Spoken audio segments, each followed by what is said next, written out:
onda, chavos? ¿Cómo están?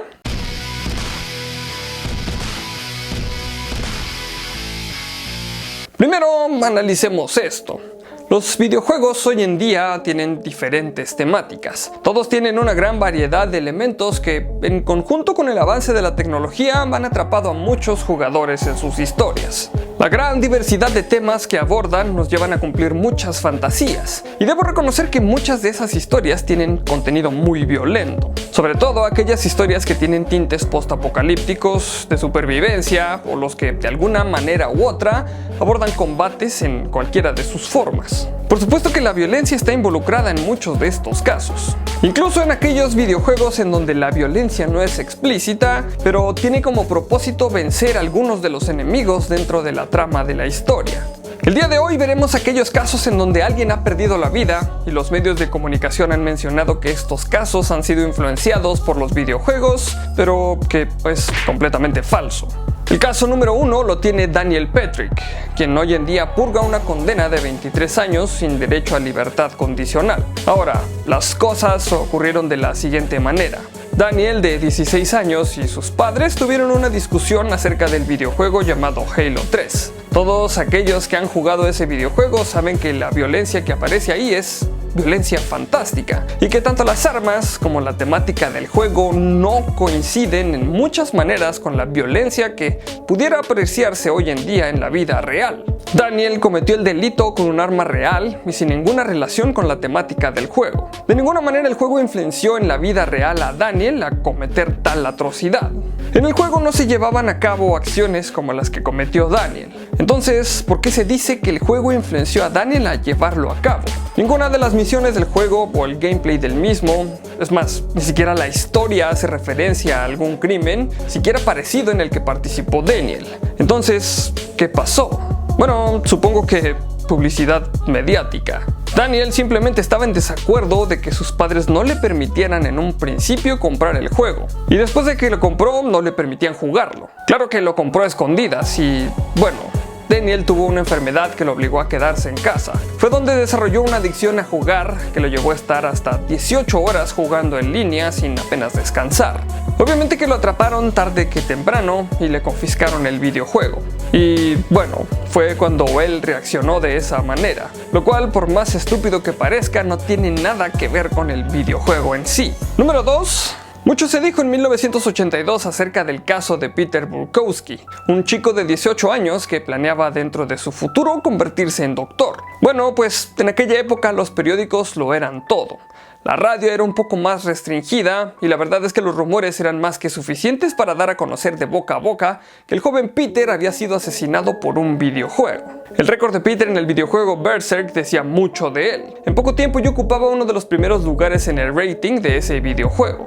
Desafortunadamente jugó solo por espacio de 15 minutos. Tomó otro $1/4 y tan pronto lo había puesto en otra de las máquinas, sufrió un ataque cardíaco. Mucho se dijo que el videojuego estaba maldito, pero la verdad es que Peter podría haber sufrido ese ataque cardíaco en cualquier otro lugar y haciendo cualquier otra cosa que le produjera estrés. La razón: Peter tenía una condición médica preexistente.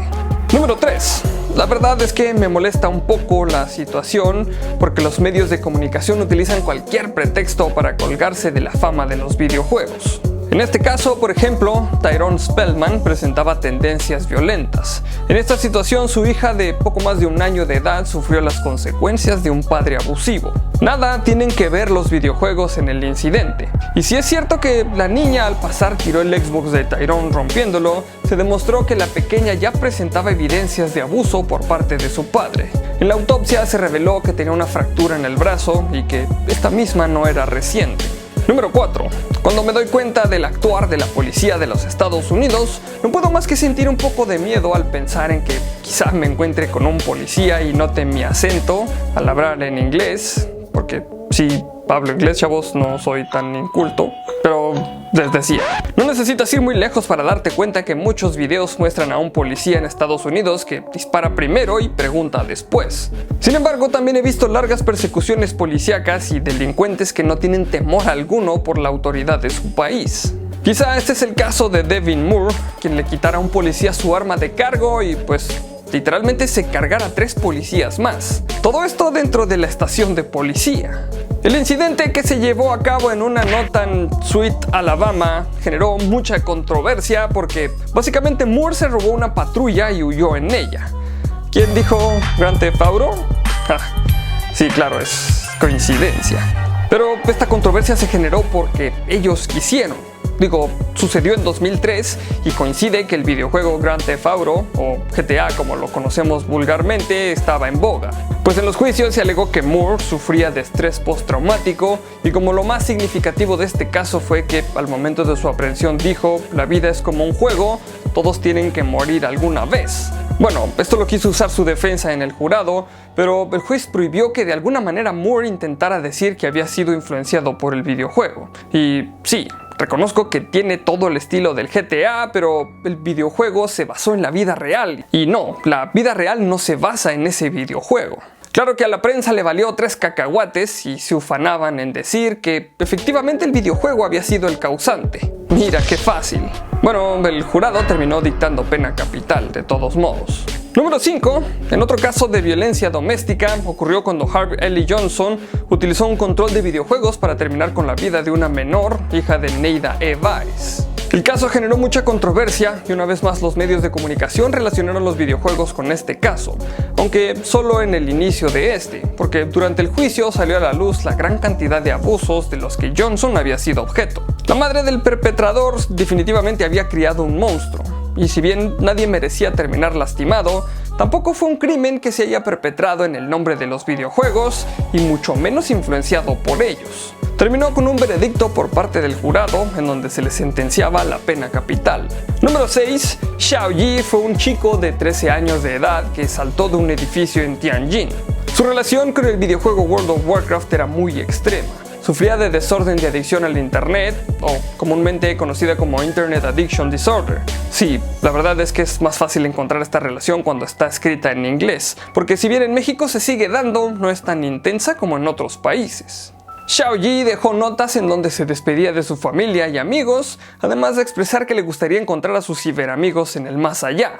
Este caso no se relaciona en lo absoluto al videojuego como los medios lo hicieron creer, pero sí a una de las situaciones que se dan comúnmente en jóvenes que no se les pone atención por parte de sus padres o de alguna otra manera no se dan cuenta que ellos atraviesan por un problema de adicción como puede llegar a ser la adicción a internet. Sin embargo, después de que este caso ocurrió en el 2005, algunas universidades empezaron a estudiar la influencia de los videojuegos en el cerebro humano.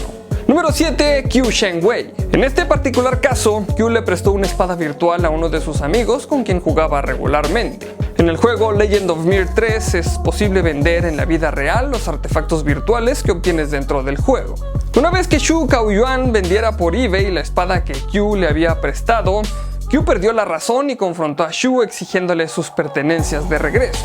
Xu se negó y terminó perdiendo la vida, víctima de un arma muy real que terminó en su pecho. Curiosamente, este tipo de casos son comúnmente relacionados con los videojuegos, pero insisto que son situaciones externas no inducidas por los mismos. En este caso, el abuso de confianza por parte de Xu llevó a Qiu a tomar medidas extremas que lo llevaron a ser sentenciado a la pena capital. Cuando me di a la tarea de escribir acerca de la violencia en los videojuegos y la influencia que tienen en aquellos que los usan, me di cuenta que hay estudios psicológicos para casi cualquier cosa relacionada con los videojuegos. Además de que estos abarcan casi en su totalidad las diferentes interacciones que tiene el juego con el jugador. Y saben, por un momento llegué a pensar que estos estudios en verdad estaban orientados a descubrir si los videojuegos nos estaban transformando en seres violentos o si la violencia que hay en ellos han influido en la vida real de aquellas personas que los juegan. Pero me da un poquito de vergüenza admitir que me equivoqué. Porque una gran cantidad de estudios lo que investigan es qué tipo de violencia es más comercial, qué tipo de historias venden más, qué tipo de gameplay es más adictivo y en menor medida cuál es el impacto social, emocional y físico que experimenta el jugador en determinadas circunstancias. Ahora, si pudiera tomar los 10 videojuegos más populares de hoy en día y tuviera que quitar aquellos que tienen contenido violento de alguna forma, y me refiero a violencia explícita e implícita, pues déjenme decirles que prácticamente me quedaría sin nada. De los casos que analizamos, ninguno fue inducido ni por el gameplay o por la historia de los videojuegos. Sin embargo, la influencia mediática ha concluido que este tipo de historias venden bien, y es por eso que si hay algún argumento, aunque sea débil, para relacionar algún crimen con los videojuegos, pues definitivamente lo tomarán. Otro punto importante para demostrar aquí es que los grandes torneos en donde los pro players hacen dinero son extremadamente violentos y definitivamente tampoco han inducido a situaciones similares. Todos los crímenes aquí descritos se pudieron fácilmente relacionar con otras circunstancias de la vida diaria y aún así seguirían siendo crímenes atroces. Muchas gracias por ver este capítulo. Recuerda que ya están disponibles en la tienda las playeras oficiales del canal. El link está en la descripción. Si el video te gustó y quieres ayudarme a seguir haciendo videos y a mejorar el contenido, o si simplemente me quieres invitar a una cerveza por el buen trabajo, en la descripción del video te voy a dejar el link a mi Patreon. O simplemente puedes compartir el video con tus amigos y si no estás suscrito al canal, este es el mejor momento para hacerlo. Los saludos de hoy son para Chibi Rock, para Luis Santa Cruz, para Cristian Ramírez Voz, para Johan Guzmán y por último un saludo para Victoria Vázquez. Ya sabes que si quieres que te salude solamente tienes que dejar un comentario. Por aquí abajo te voy a estar dejando mis redes sociales para que me sigas y podamos estar más en contacto, y recuerda que hay videos nuevos casi todos los días. Recuerda también dar clic a la campanita para que te lleguen todas las notificaciones de los videos. Solamente me queda recordarles que mi nombre es Arnoldo Montaño y como siempre, nos veremos en el futuro.